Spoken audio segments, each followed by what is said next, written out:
Hey boys and girls, Jester here and welcome back to the court.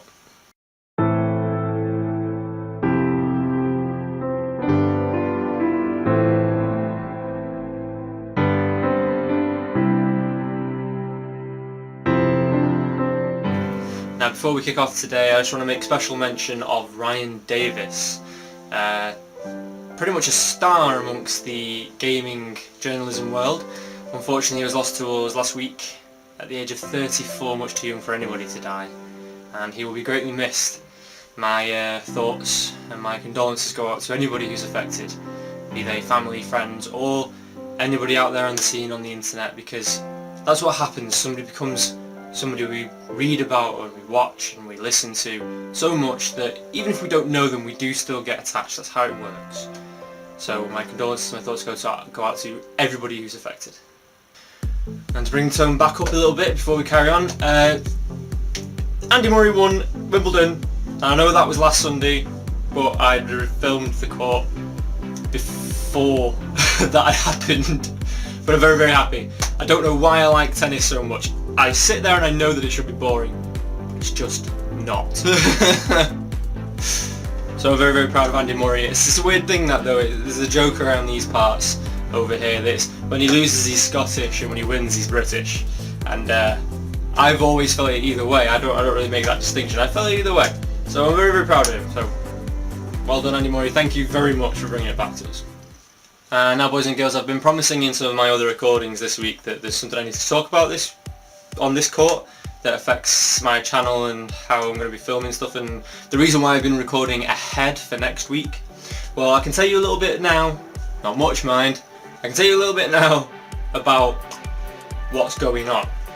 There's a promotion going at my place, again, that I'm going to be putting in for, which it will give me less hours marginally, depending on how I approach it.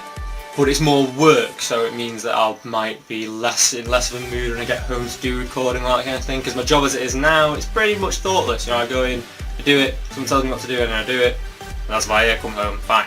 This new role will be a little bit more thought intensive, so yeah, it's kind of weird that how you can do all that kind of physical stuff, you come home and you're fine. It's weird that, isn't it? But if you're doing something really, you really have to think about that, it preys on your mind, all that kind of thing. If you're managing other people especially, it can be very difficult, very draining, and you come home feeling drained. Very weird psychology that, isn't it? I mean, it's something I've noticed in friends and family and all that kind of thing, and you notice it around about in the world everywhere. But it's something very, very intriguing. So yeah, so in this next week coming I could end up plugging for a new job. Probably won't get it just yet, if I get it at all. So yeah, so that's why I've been recording ahead, and it may affect recording in the future. And now on to a slightly different topic. Ryan Gosling has really come into the forefront in films and Hollywood and all this kind of thing recently, and I've kind of always sort of taken a step back. You know, the only thing I'd ever seen him in was Murder by Numbers, that's what it's called, with Sandra Bullock and the other guy who's in Boardwalk Empire, can't remember his name. And he was great in that, he was really good. He was really sinister and creepy and all that kind of thing, and to be fair, he still is. But I'm possibly basing that on the fact that the only other film I've now seen him in is Drive. But dear lord, is that a good film. I went into that film not expecting it to be as good as it was. I've heard things about it, I knew there was a book that I've not read yet. I do a lot of reading, but I've not read Drive. I usually tend to like to go see a film once I've already read the book, but in this case I was at a friend's house, the DVD was there, we just watched it. And it was really, really good. It was interesting how it needed almost fuck all dialogue. I really like films that do that, to do everything with mood and sound and music and theme, and just, you know, let the visuals talk for themselves. And obviously there was some dialogue, the film can't have no dialogue whatsoever, that would just be boring, but you know what I mean. I sat through the whole thing thinking, this is really good, this is beautiful, this is really well put together, really well made, and it made me think, I need to watch more stuff with Ryan Gosling. Now I don't know if that's actually because of Ryan Gosling in particular or not, I may just be slightly fanboying on the film, not the guy. But I guess we'll see when I've seen some more stuff by him. Some more stuff that he's in is probably the more accurate way of putting it.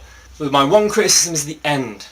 I was hoping, because it did things so differently, did things in so much of its own way, that it wasn't going to have such a generic Hollywood film ending like that. You know, it was disappointing that it was another film where the hero decides to run off rather than go back to the girl. There was nothing stopping going back to the girl?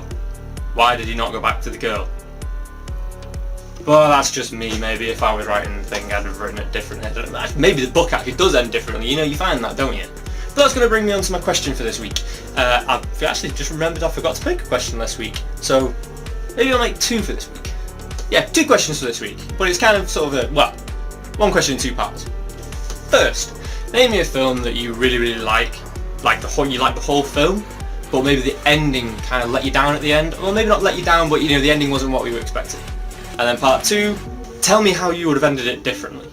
I find this kind of thing really interesting. When I'm writing, I write my own stuff, but obviously, and it's the same for everybody these days. You have heavy influences from every fucker else.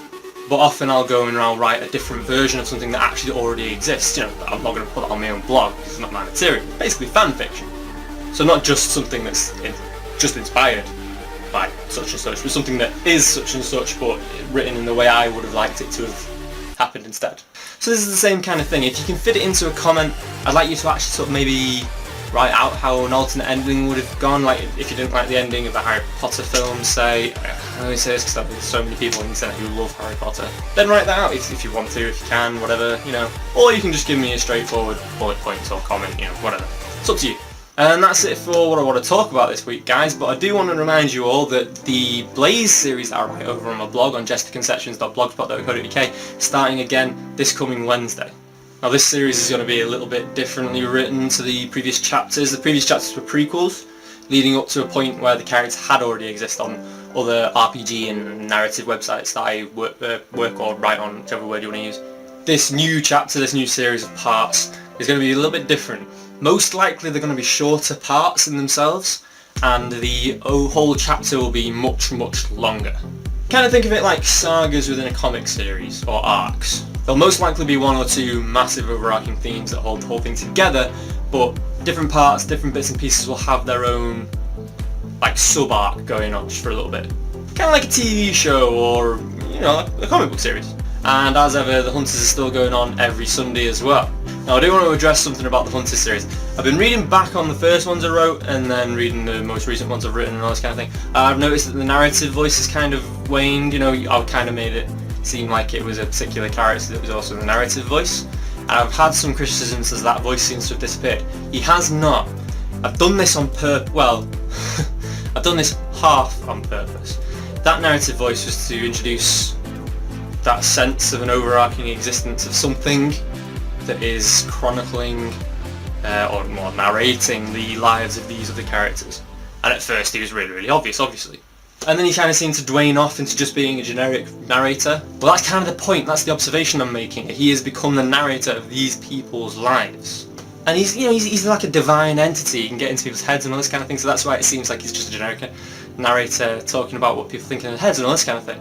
And I know this kind of seems like a cop-out excuse because I am basically writing the whole thing as if it's just a generic narrator, but like I say, that's the point. It is still ethereal. just need to assure you of that much. If you don't believe me, if you don't care, you know, that's up to you. But honestly, it is. It's still ethereal. This was all, for the most part, planned, in the sense that the plan was to have him as something and then just on purpose. And I just want to offer special thanks to Uncle Spaz, who mentioned me in his Comments of Cocktails video recently. I thanked you in my Halo videos because, as I said, I know you watch the Halo series on occasion. I just want to, just in case you watch this as well, big thanks to you for mentioning me. You actually got me 2 more subscribers. At least I'm crediting them to you since then anyway. And that's it, boys and girls. Thanks for watching. Like and subscribe if you like what you see and you want to see more. I've been Jester, you've been awesome, and I'll see you through the week.